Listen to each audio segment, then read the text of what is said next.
સુરતમાં Jahangirpura canal road પર બેફામ સ્કોર્પિયો કારે બાઇક સવાર બેને અડફેટે લીધા હતા, જેમાં બાઇક પર પાછળ બેસેલા યુવકના માથા પરથી ટાયર ફરી વળતા ખોપરી ફાટી જતા સ્થળ પર જ કમકમાટી ભર્યું મોત થયું હતું, જ્યારે બાઇક ચાલકને ઈજાઓ પહોંચતા હોસ્પિટલ ખસેડવામાં આવ્યો હતો।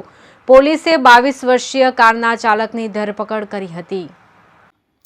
શેઠની કાર લઈને યુવક જઈ રહ્યો હતો ત્યારે અકસ્માત સર્જાયો હતો અને એકનો ભોગ લીધો હતો। જહાંગીરપુરા પોલીસ દ્વારા યુવકના લાયસન્સ સસ્પેન્ડ કરવા માટે આરટીઓમાં જાણ કરવામાં આવશે। મળતી માહિતી મુજબ મૂળ રાજસ્થાનના વતની અને હાલ પાંડેસરા વિસ્તારમાં આવેલા કૈલાસનગરમાં રહેતા 40 વર્ષીય કાલુરામ ઉદયરામ સુથાર ફર્નિચરનું કામ કરી પત્ની અને સંતાનો સહિતના પરિવારનું ગુજરાન ચલાવતો હતો।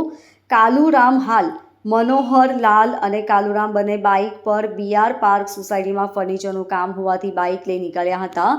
મનોહરલાલ બાઇક ચલાવતા હતા અને કાલુરામ પાછળ બેસેલો હતો। જહાંગીરપુરા વિસ્તારમાં આવેલા કેનાલ રોડ ખાતે વાસુ પૂજ્ય રેસિડેન્સી સામે રોડ પર પસાર થઈ રહ્યા હતા તે દરમિયાન પાછળથી સ્કોર્પિયો કારે બેદરકારીપૂર્વક ચલાવી બાઇકને પાછળથી ટક્કર મારી અકસ્માત સર્જ્યો હતો। અકસ્માતને પગલે બાઇક સવાર બંને રસ્તા પર પટકાયા હતા। બાઇકની પાછળ બેસેલા કાલુરામને ગંભીર અકસ્માતને પગલે શરીરના વિવિધ ભાગે ગંભીર ઈજાઓ પહોંચી હતી।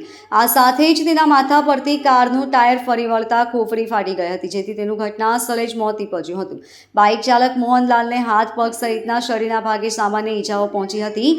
અકસ્માતના પગલે 108 એમ્બ્યુલન્સને જાણ કરવામાં આવી હતી।